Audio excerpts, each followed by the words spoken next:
Hello everyone and welcome back to Let's Play Metroid Other Rim.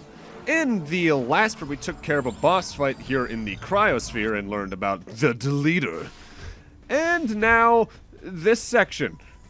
I don't know why this room always stuck with me, just because the missile tank here is super silly. I don't know why, just having to go around that obviously marked in the mini-map little pathway. It always just made me chuckle a little bit. Oddly reminds me of like how a Valve game would hide a secret or two. Now, you can go up that giant vertical room there, but you won't be able to clear it past a certain point because the elevator at the end of it will not activate. So, we have to go this way and take care of some Volfons real quick. Now, I should note, from my memory, there aren't any 100% missable items in the game. But if there are, one of the missile tanks in this room is probably one of the most egregious examples of it. But even then, I think if you miss this, it's not completely missed. I think you just have to come back here either after leaving and going through a certain amount of rooms or something like that. But it's the one marked in the map right now. We have to shine Spark up to get this one. For reasons, when we come back to this room in a little bit, we're not going to be able to grab that in its entirety. And for that factor, it's a little annoying. But, yeah, you can just grab it now. It's very quick to get. Again, there's not... I don't think there's any items that are 100% missable. Generally, Metroid doesn't do that. I think ever, really, for at least main pickups like missile tanks and energy tanks. If they do that, it's usually scan logs in the Prime series. And even then, sometimes the missable scan logs are only missable due to some weird event flags causing enemies to permanently despawn in one area, and even if they're meant to spawn elsewhere, they just don't for some reason. Prime 1 and 3 are especially egregious with that. There's a lot of space pirates in the third one that only show up in one specific instance, and you have to be very quick about scanning them. Hell, if you miss anything on, I think, the ship at the start of the game, you are completely screwed. But I think about that, and I immediately think of the Ice Shriek Bats in Phendrana Drifts. If you miss those in the GameCube version, especially 1.0, I think, you're just not finding those again. I think Trilogy fixed a lot of that, at least for Prime 1, and the few instances it probably was in Prime 2. But Prime 3 is the worst with it, absolutely. Ooh, free energy tank. And switch we can't reach. Well, guess we're coming back here later. But now we get a nice little, quote-unquote nice little, this is a nice set piece to me. We slide down the hill, and you want to take care of any spikes and obstacles you can see on this way down right now with missiles, because otherwise, they're going to be a little annoying later on. Everything you destroy, I believe, stays destroyed. I left one there accidentally, but that's not going to be too big of a problem. So I guess let's head back towards that stairway. Whee! I love doing that with a Shine Spark. Shine Spark's fun to use in this game, as limited as it is in use.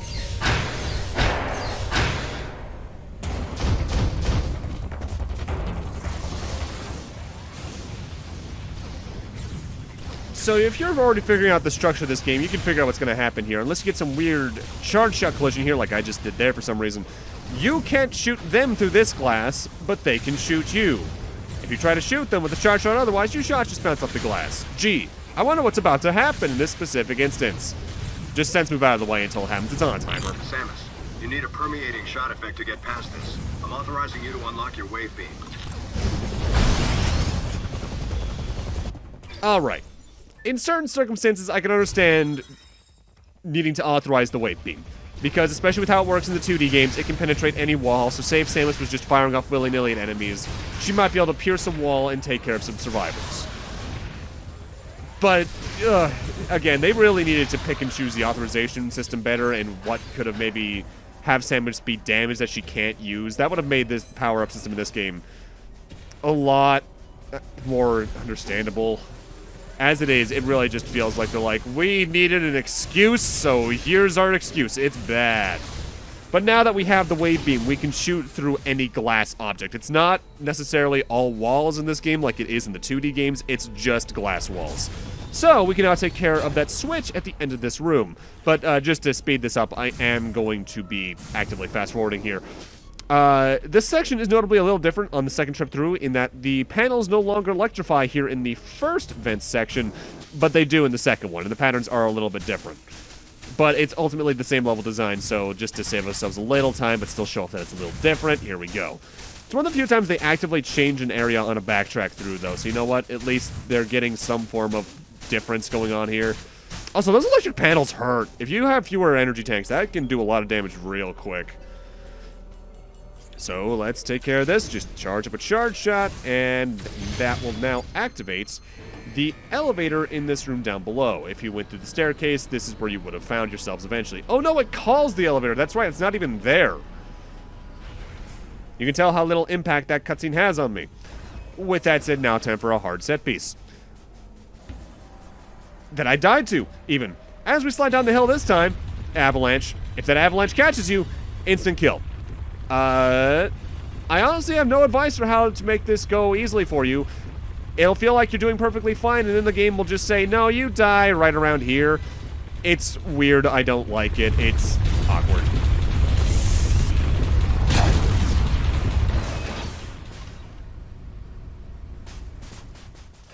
Although the image of Samus shine sparking out of the way of the avalanche is pretty badass. But yeah, that's why I think you need to come back later in the game, if not like post-game, to go get that missile tank if you miss it now, because I'm not sure how long it takes for that snow to despawn. If it is anywhere, it probably is beating the game that triggers it, and that is a real sucky missile tank to have to come back and grab through massive backtrack, because I think it's the only time you'd have to come back exactly this far. Well, no, not exactly now, because I'm thinking about it. There is the energy parts in the room where we fought the boss last time, as well as another missile tank in that room, even we have to come back for anyway, but still, wouldn't like going back in there. Also, that was a little weird there. The wave beam can penetrate some other things that aren't just glass, but it's very situational. Like, it can penetrate that platform to come up here and freeze that one. I don't entirely get why, but hey, I'll take it. That means I can just do it a few steps early. I believe the wave beam might be where you start to be able to penetrate the super mode. Yes, you can now damage the super mode of these guys with just your charge shots. Thank God. With the next beam upgrade especially, you can just knock them out of it, I think, with one. I think it takes 2 or 3 now to knock them out of it. Oh yeah, they have the projectile attack. I seldom give them a chance to do that, I believe, because especially... I find these enemies, they either throw them at you in pairs or just singles, never really pairs of 3. And I don't know exactly why. In fact, there's not many times in the game they throw enemies in groups of 3 at you, unless they're like the Griptians, the Galmanians, or just standard fodder enemies that go down in a single normal shot. And Zabesians. Zabesians they'll generally throw at you in 3 or 4s, now that I think about it as well.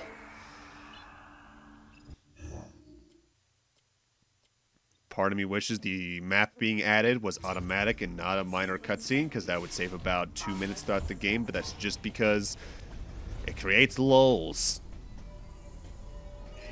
Alright, now that we've activated the elevator, have you guys ever played a beat-em-up? Because what does every beat-em-up have? Why is there a reason I'm charging up my beam?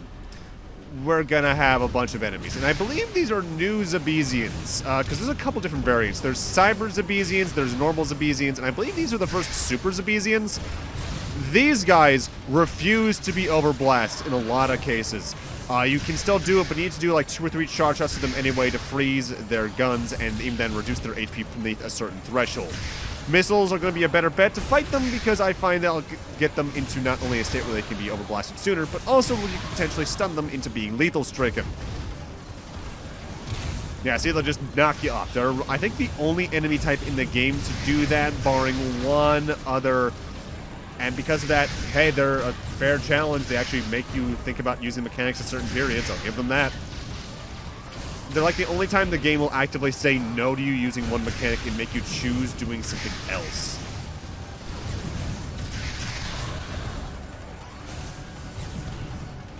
You know, I guess that's something I'm honestly kind of impressed with. While there are 3 variants of Zabesians in the game, by and large, the game does a good job of having both a lot of enemies that are familiar and a lot that are completely new. Which for a game like this is almost surprising. You figure they just go hard on just the here's all the enemies you already knew kind of deal.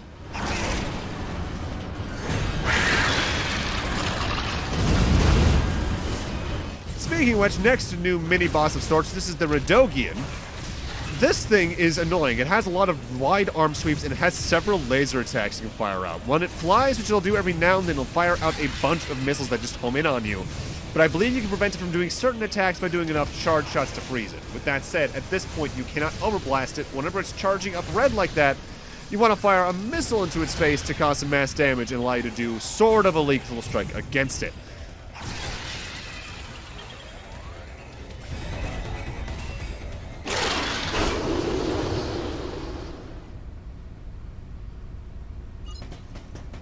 I say sort of because, well, it clearly just survived, so it's not really a lethal strike. It's more of a major strike, I guess. A final strike might be a way to phrase, just because that means it's the final strike, whether or not it's a killing blow is something else entirely. But then again, final strike's also the name of a very touchy mechanic from Command Mission, which I'll get to that game eventually. Alright, so what we need to do here, the little marks here in the underground section, you need to bomb them to drain these tanks, because there's a little door on the higher section of the room that we need to enter. It's a morph ball tunnel, essentially, but we need to activate a switch with the charge beam that you can only access with the wave beam, and by doing that. And not for nothing, this might be my favorite morph ball tunnel in the game, because it has some environmental variety in it, for a change. It's not just a tunnel going through various portions. We actually see, like, the outside of the bottle ship, and this is a nice little set piece. It feels different, and I like it. It oddly reminds me of the tunnels that take you between sectors in Fusion, which, again, a lot of this game feels like it's a bit of a Fusion send-up in its structure, so that's not too surprising. With that, now our goal is to just leave the cryosphere. Like Adam said last part, apparently we're looking back for the mysterious creature again, and to do that, I guess we're going to be heading back to the pyrosphere. This elevator is bound for sort of. the main sector. This is your best opportunity in the main story to go and grab an item or two, namely one particular item, here in main sector. So we're going to be leaving and heading back towards the first save points in the game. Which, thankfully, this backtrack is still completely feasible. Past a certain point in the story, the elevator in this room in particular stops being usable, and you're locked out of coming this main direction. So, get this done now before it's too late. With this, though, I am going to be jump cutting to the item we're going to be here to find. We have to come all the way back here to this room, because you might remember this particular charge shot switch we saw back in, I think it was part 1, maybe part 2. We can now shoot it with the wave beam, and this allows us to grab another XL charge. There are a couple of other items in the main sector, but I don't think, if I'm wrong about this, correct me, because I genuinely don't think you can. I don't think you can go far back enough to grab them. They're like closer to where Samus's ship is. And the rare occasion you do hit up Samus's ship, you can use it as a save point, by the way. This elevator is bound for Sector 3. A Level 4 warning is now in effect in Sector 3. An irregularity has been confirmed in the geothermal power plant and the experimental simulated desert area. All staff members are asked to please evacuate immediately. I do like they changed the dialogue there to indicate whatever situation's going on. I almost wish that the AI for the ship spoke a little more often. In fact, there's a lot of ways I wish the game spoke a little more often. I think I even talked about it. I wish Adam and Samus in the game talked a bit more infrequently, just like going through rooms, have a bit more conversations to build not the camaraderie between them, but at least build out how they think about each other, what they think about the situation at hand. It could have done to make the game have a bit more personality, because I honestly feel Samus and the AI in Fusion have better chemistry as characters, and Samus barely even talks in Fusion, so that says a lot. Because at least you can tell, she tells you what she thinks about it through those elevator scenes, and then you just get the very blunt AI telling you what to do. And I find there's a lot more believable in that game than there is here. With that said, the trek through this area is a little complicated because the door that we needed to head through to the east of the main elevator that we get to here in Sector 3 was locked. So we need to head back to that room we first fought the... I forget the name of the enemy already. The one that starts with an A. The one that sprouts out the babies. We need to head back there to unlock a door. But I guess the eruption earlier broke part of that bridge, so you do need to shine spark over it. Or you can just damage boost through the lava by just taking jumps and heats and lava and damage, but I wouldn't recommend doing that for reasons, especially if you have fewer fewer energy tanks than I do at this point in the game, which is very likely and very possible. Oh, hey, look, another one of them! Ow, ow, ow, rude. You're supposed to be honorable and be like, I challenge you, but no, you just really threw me off from my back, huh? With that said, now that we have the wave beam, these guys are a little easier because either it just does more damage, which it does do, or I think there's also times where you can hit them sooner with the wave beam. Either way, it's over with, so now we can go to the terminal up here and unlock that door at the main elevator. And just to save a little bit of time, I am going to be jump cutting back there. The only thing I'm going to be showing otherwise is that in order to shine spark over the lava on the bridge to the volcano coming from this direction, you do need to build up speed for speed booster from this room. I find the speed booster in this game charges up pretty quickly, so you at least get to use it to move faster in a lot of rooms, I find. With that said, now we're back towards the main elevator. Let's now head east for, well, our progression. Just straight up.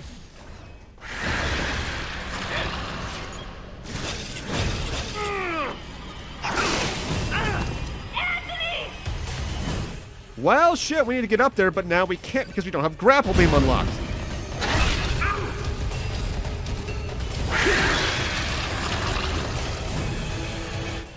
Samus, use of the grapple beam is authorized.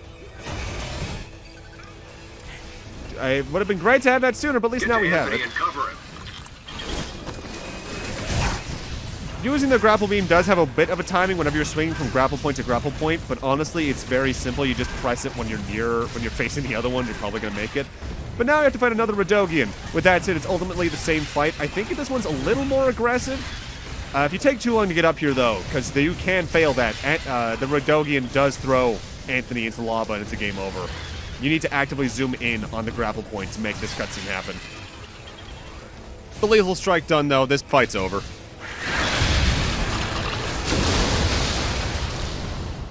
I'll get you next time, Gadget. Next time. That's a bad Dr. Claw impression because I don't want to ruin my throat. Whew. That was ugly. Thanks, Princess. So, you get called out here too? Called? Commander gave us a new directive to move as a unit. Our gather point was a navigation booth near here, but when no one showed, I figured I'd just take a look around. That's when I got jumped by those things you just saw. What was your unit directive? I'm tracking that monster. We were heading to the geothermal power plant to open the magma eruption port. Gotta restore the power in this place so I can see that pretty face of yours. Yeah, it seemed a little excessive to send the whole unit to do it, but he's the commander. He must have had a reason.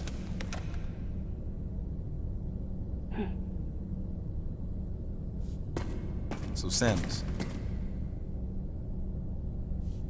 how you feeling about the commander, huh?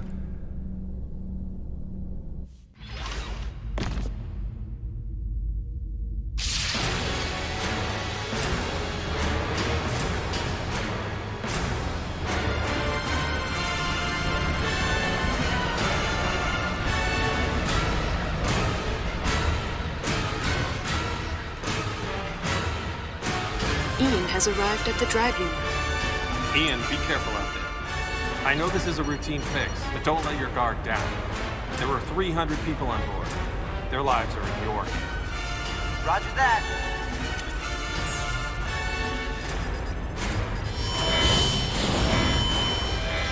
Commander!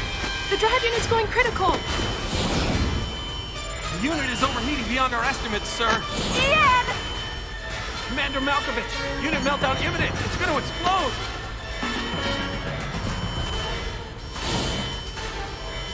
Prepare to disengage the drive unit immediately. But Ian's still inside! I can reach him. Give me the order, please. Lock and secure the shielding doors now. Adam, wait! There's still time. I can make it. Please let me go. I mean, that's Ian. That's your little brother out there. We're out of time, sir. Adam, please, let me go. You have to trust me. Just give me a chance. Commence drive unit disposal immediately. That's an order.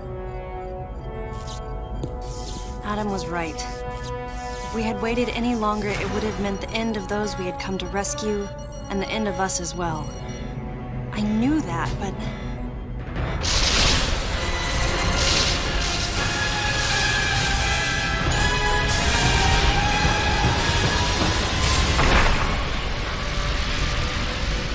At the very least, you wouldn't be standing here now. That's what the commander was most scared of.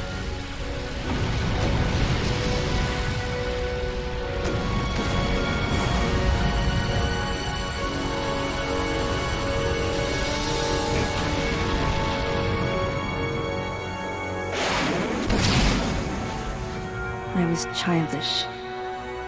No one should have to make the choice that Adam did, and yet all I could do was question his authority and make things more difficult.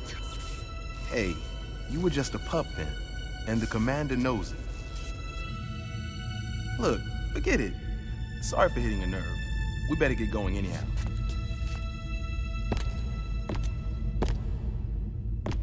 Man, did something like that happen now? Huh. Best just forget about it. I'm out. I knew the question Anthony was suppressing, and I knew the answer. If something like that happened again, I would hold fast to that glimmer of hope and try for redemption. That's who I am. That cutscene looked cool, but wow, that was sudden. It is nice to get some backstory on Adam, but honestly, a lot of what they do with him in this game just is slightly repurposed stuff from the manga that was released in Japan alongside Zero Mission, and it's just worse written. I'll get more into this after we've cleared the game for reasons, but Adam in this game really is sloppily written. Same with his relationship as Samus, as I've touched on slightly throughout. But with that, I'm going to need to end this off here. Thank you guys for watching, and in part 11, we'll be further exploring the Pyrosphere now that we have the grapple beam. See you guys then.